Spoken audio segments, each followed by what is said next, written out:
পরের গল্পটি নেওয়া শারদীয় প্রান্তভূমি 2004। ছোট গল্প।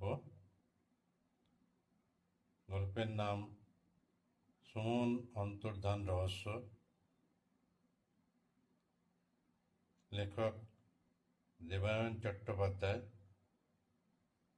চতুর্থ শ্রেণী।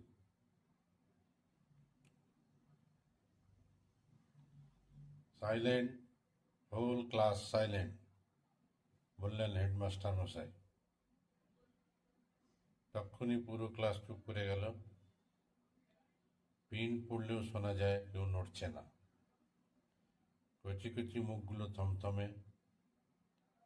অফ পিরিয়ডে এ আবার কি বিপদ! একবার এদিক ওদিক তাকিয়ে হেডমাস্টার মশাই বললেন,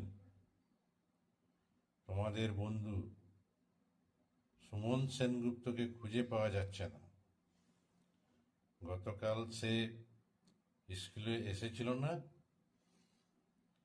কেউ কোনো কথা বলছে না। শুধু সাধন বলল, হ্যাঁ স্যার, কালকে সুমন এসেছিল। টিফিনের সময় খেলার মাঠে বড় গাছটার তলায় দাঁড়িয়েছিল। তারপর তারপর সুমনকে আর দেখিনি। কথা বলতে বলতে সাধনের মুখটা কেমন কাঁদো কাঁদো হয়ে গেল। আবার সবাই চুপ। হেড স্যারও কথা বলছেন না। ঘরের মধ্যে এক ঝলক বাতাস এসে জানলাটা দুম করে নামিয়ে দিয়ে গেল। হেড স্যার শান্ত হয়ে বললেন, সবাই চুপচাপ বাড়ি চলে যাও। রাস্তায় কোনো অচেনা লোক কিছু খেতে দিলে খাবে না, ঠিক আছে? অন্যদিন ছুটি হলে কেমন মজা লাগে, আজকে কিন্তু তেমন নেই। কেমন একটা ভারী ভারী ভাব। রাস্তায় কোনো অচেনা লোক কিছু খেতে দিলে খাবে না, ঠিক আছে? শুধু সকলের পায়ে চলার খসখস শব্দ শোনা যায়।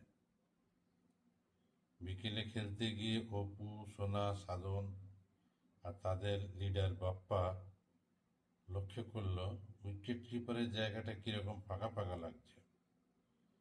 ব্যাট, বল, উইকেট সব পড়ে থাকলো। কেউ